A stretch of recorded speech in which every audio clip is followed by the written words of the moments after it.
Welcome to the Ops Experts Club. If you're at all interested in anything we talk about here in this episode, go ahead and check out the description down below and click any of the links there. Or if you just want to know more about us, click the links below. Now on to the episode. Yeah. Woo! Ops Experts Club, Turner. What's happening? How's it going, brother? Going well. How you doing? Good. We had an agreement. Do you remember the agreement? Yeah, Do you want to practice next time? You want to practice in front of the mirror for a little before you come in with the show tunes hum? Yeah, I'll need to practice next week. Hey, well, listen, I don't want any, like, I made a promise to the people, like, the people listening today, they came psyched. They don't care anything about what we're talking about. They were just looking for your hum. And so just let's not let them down 2 weeks in a row. You know what I'm saying? Indiana was what I was hoping for. I was hoping for Indiana. So I'm glad that you brought it. Dude, seriously.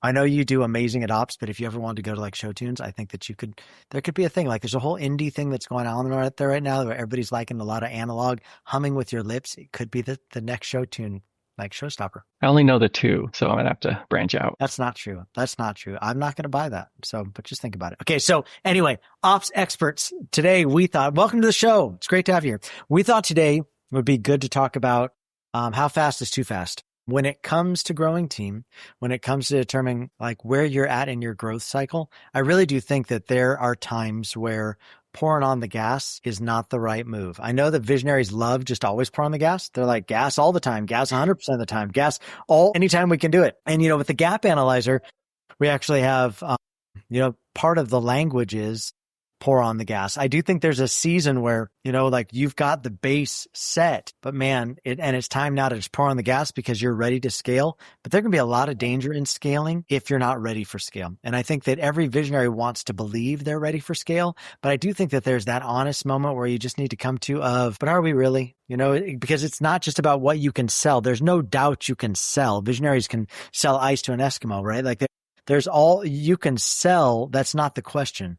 The question is, how are we going to fulfill? And I think that's where you need to be really honest, because sometimes visionaries can be like, I fulfill so well. Dude, I give people so much more than they purchased. And it's like, okay. And that could be true when it comes to the value they get based upon what you're presenting. But what are you delivering? And let's be honest with how your team delivers it, and timeliness and actual fulfillment of what they're delivering, and what the consumption rate is of what they're delivering. And then that's what's going to be your repeat customer, right? So sometimes pouring on the gas on the top of funnel isn't the right move. Sometimes pouring the gas on mid funnel, or high ticket, could be the move. And I think that sometimes you have to just think through where you're at in your business. So Terryn, I thought we could talk today about how fast is too fast, when to pour on the gas, when to pump the brakes, when to think through what do we need to build so that when you scale something, it doesn't turn into the Leaning Tower of Pisa. And then the whole thing, just the foundation gives out and the whole thing falls. Mm-hmm. Yep. Yeah. And I think pouring on the gas is always great. It's really hard if you've built up an environment where you're over and over and always pouring on the gas. You've gone from, this is just a sprint to we're always sprinting. And then you can really lose steam with people too. There's a good friend. I won't uncover him because he is a good friend, but I remember his wife would always describe how she felt. And she was just like, I just feel like you're on a speedboat and you're gunning it all the time. And me and the kids are just hanging on by a rope behind it, just being drugged. And man, that gets exhausting. And it's not just your family, right? Visionaries, it's not just your family that can feel like that, but your team can feel like that too. And what I see sometimes is when you're not being honest about when it's time to pour on the gas, what happens is usually you burn through team. And then if you're not careful and you're very self-aware, you can start to say things like, they just weren't built like us. Oh, they just weren't built for the way we run. Or yeah, they just didn't want to work. Or yeah, they were just lazy. Or yeah, and we come up with all the reasons why people need to be let go. But Terryn, you and I see this a lot where we actually get into a situation where the visionary is like, yeah, I think we need to fire our team. And we're like, let us spend a little bit of time with them. And when we spend time, it's not that they're not quality people. It's that we're not plugging them in the right way, or we're not listening to them the right way, or we're not engaging them in a way where we see the best lift out of them. And then in our minds, it actually means that they're not a good player instead of, no, maybe it's just a language problem, like a visionary speak versus not speak. You want to talk about that for a minute? Yeah. And I think it's very similar to working out. The muscle build happens in the rest periods. If you're just constantly trying to build muscle, it's not going to go anywhere. Yep. And it's the same thing if we're just constantly pushing without those rest periods, nothing's going to get set up. We're not going to have the correct documentation. We're not going to have the correct training. not gonna have the correct processes because we just keep jumping into the next thing over and over again. And then you're 3 iterations past, and now all this content and knowledge is lost because we never had the time to properly set things up. We're just jumping into the next thing. So it's a rough one, and you just got to make sure to build in those rest periods of, now we need to just grind away at working on the business, in the business, instead of jumping to that other thing we're about to jump into. Yeah. So I think that what I hear you say, Terryn, and I think there are a couple of things at play when you're as a visionary and you're thinking about, should I continue to pour on the gas? Is now the season to pour on the gas? It's how many things are already out there floating, and have I built out the ones that I already have existing in my ecosystem? And then number 2, do I have the amount of people it's going to take to scale to where I want to go to? Right? Because there are 2 different things at play in that. It's like, are there too many things, are there too many trees we're chopping at? Every time you turn around, you start chopping at a different tree, but man, none of them have a complete chop on it, right? It's just a bunch of forest, a bunch of nicks on the trees, because we haven't spent the time to really chop that thing down and process it. And do we even have the manpower to be able to process as many ideas as you have? Because the economies of scale is real. Like, you can't have 100 ideas and think your 2 people are going to be able to work through your 100 ideas and document the right ways and fulfill the right ways and take people on a customer journey that makes sense. Have too lean of a team and too many ideas you're pumping out, they're going to be a pain point. So there's probably like decision making on how many ideas are we going to attack this quarter, this year, right? Some of those like big picture decisions of annual planning and quarterly planning and leading into quarterly rocks, right? The big things we're moving on a quarterly basis. And then, do we have the number of people to justify being able to move that many rocks quarterly into the year? Mm-hmm. Yeah, exactly. And that's a lot of times where we start out, what are we looking at here with the big goal for the year? Yeah. And what are people already working on? What do we need to take off their plates if you do want to do this next thing? And people will follow you through, any of your crazy ideas, any of your, we just really need to make some money. We've got this great opportunity. People will follow that. But if you start lying to them, people are going to catch on. If you start saying, no, it's just this 1 month. It's just this 1 month. And then that month's over. And then you're like, well, now on to the next thing. And I'm just going to say it again. People are going to catch on and be like, well, you've just always been saying just this one thing.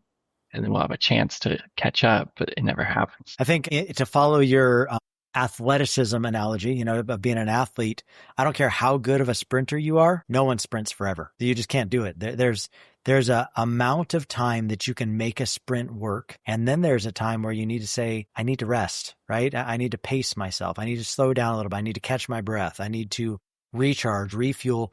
If you're always in sprint mode, which I think is the danger, because I think a lot of visionaries live at high octane all the time. But they don't necessarily have to do the doing of high octane all the time. They just have a lot of ideas all the time, right? The downside is with ideas is we need those ideas, but somebody has to do the doing to execute those ideas. And then if it's like building a fire too, right? If there's too much wood on the fire, man, this thing can be a bonfire if it gets enough oxygen. But the fastest way to put out a flame is by giving it too much wood, right? Because then it can't breathe anymore. The thing can't breathe, and it can't catch flame. It can't keep flame. It can't continue to burn. So I think that there's a real balance of, are you creating space for everybody to breathe, right? Are you expecting them to always run at highest velocity without realizing, no, we need spikes and drops and spikes and drops. And then let's us take control of the spikes and drops. Like, if we're a seasonal business, let's name it as a seasonal business and realize a lot of the beginning of the year is going to ramp to that season. And then let's do our seasonal lift. That's going to be a heavy lift. Everybody knows it. Everybody can calendar it. And then as we come off the backside, realize there's going to be like a downslope, right? Because you can't just fall off the backside. There's going to be all the cleanup that comes out of launch. And then let's let people take a breather, and let's refine our things, and let's have some debrief on how that went before we do another launch. But if you do a launch every single month, in which we've worked for clients that do launches every single month, what you're going to find is a high churn rate on your team or deep resentment amongst your team. They may not tell you it, but nobody wants to run like that, because people have lives, right? Like, you want people to have lives. You want people to be happy, because that's how they show up happy. You don't want them only happy when they talk to you. You want them all the time, because that's how you get long life out of your employees. And you want people around for a long time, because those are the people that understand you. Terryn, do you want to talk about that a little bit, like tenure and why we want people to stick around, why we don't want to just churn and burn no matter, I think something I hear a lot of visionaries say is, we can find somebody better. oh, there's somebody better out Hmm. there. And it's like, that may be true, but there's a lot of value in somebody being with you for a good amount of time. Yeah. I mean, anybody who's ever read a business book, talked about business with somebody who's been there knows it's a lot cheaper to keep an employee than to hire an employee. Anybody who's ever seen The Office knows this too. Um, and and yeah, it's that's the base of it too. It's a cost thing, but it's also a knowledge base. You're going to have a huge gap in knowledge base, bringing on new people constantly that just money and experience can't buy. I think they could be better. You and I were just talking about this last week because we have a client that's trying to offset some of the load on current team, and they're trying to onboard quick. And I think that no matter how skilled the players you're bringing on the field, they're going to need some time to understand the lay of the land, no matter how good they are. I don't care how long they've been doing this. They're going to need to understand your offer stack. They're going to need to understand your tech stack. They're going to need to understand how the rest of the team works and where their roles stop and start. And if you just bring them in, even the most gifted person, we've been under the hood of dozens and dozens and dozens of businesses. And I can promise you this is absolute gospel truth. No matter how skilled somebody is, the amount of load and confusion on the field. And if you're a true visionary and it's a little bit scrambly on the field, let's just be honest, it takes people time to learn that. And they've got to come in there and kind of untangle the web that has been created over the years. That's just how it works. So it would probably be better. It would probably serve you better to say, have we really squeezed as much as we can out of the people that work for us? Like, do they have KPIs that we're measuring them to? Like, do they have deadlines that we're holding them accountable for? Like, are we giving them a realistic amount of load, and how are they performing truly? Not what your gut says, not how you feel about them, not what somebody told you about them. Like, let's do some honest auditing. Let's do some honest analyzing of the people you have now, because nobody probably knows your stuff better than the team that you've had for a while, because they've seen you come from the beginning and rise to where you are currently, and they can tell the history, unless you want to get on a call with your new people and tell all your new people your history, which is not as sexy as it sounds, because we're not talking about the story of how you ascended. We're talking about all of the breaks and all of the technology and all of the offers you've tried and all the community that failed and all. Like, that's not the fun side of the story to tell. Like, we love to tell like the hero's journey of all the good things, but man, there's a lot of suck that's mixed into that. And it's probably just better to season your people, take care of your people, challenge your current people before you start making decisions on a bunch of hiring. Terryn, do you want to speak to that for a sec? Yeah. I mean, you just nailed it right there. It's, back in the day, hiring for a coffee shop, sometimes it's a lot better bringing on people with no experience than people with experience, because they're a lot more moldable and trainable to the ways of your business. And that's exactly how you can think of people you already have. They're much more seasoned. They're easier to move with you into different areas. And grow with you into how you want to see them grow, rather than bringing in somebody outside who might have great experience, but is also taking on a culture they've learned from other companies and a way of working from other companies that might not sit well with you or with how your people are used to working. And not that that's bad, but completely changing people's habits and ideologies is going to take a lot of time. And so it's not always going to be the best use of the time. Yeah. And I think, so we're talking about the specific tool now, right? Like, let's say we need somebody that's going to come in and help us with this very specific role, whether it's an accounting role or it's a marketing role or it's a customer service role, whatever the role is, very specific tools, right? But then there's also the thought of, we just had a recent visionary, and we've had a lot of visionaries over the year that are just like, I just want to fire my whole team and start again. And it's like, well, like, be careful of how many you're firing at one time and hiring at one time, because then like culture is a really hard thing to nail, right? Because man, nobody knows you. And just like you said, you brought in all these people who've all been cultured someplace else, and you bring them into this big melting pot. And it's like, what is our culture anymore? Nobody knows, because nobody's been there long enough to give them an established culture. So I would always say, hey, let's establish the highest burn. And if we're going to replace people, let's do it one at a time, and let's give them some space in between so you can begin to culture the people that you're bringing in.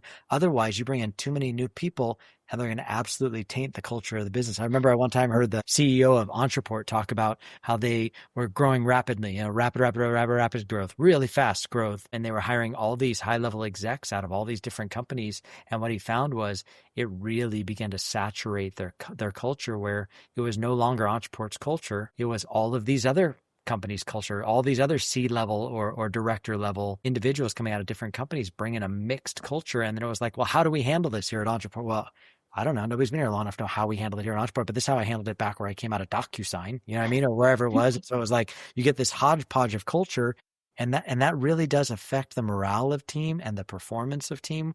If you can get a team that works well together where everybody's rowing the same direction, and yeah, there may be coaching opportunities and there may be things that you need to help them with over time. But if you can get them to highest optimum performance, all rowing the same direction, that's a force. And that's not something you want to walk away from lightly.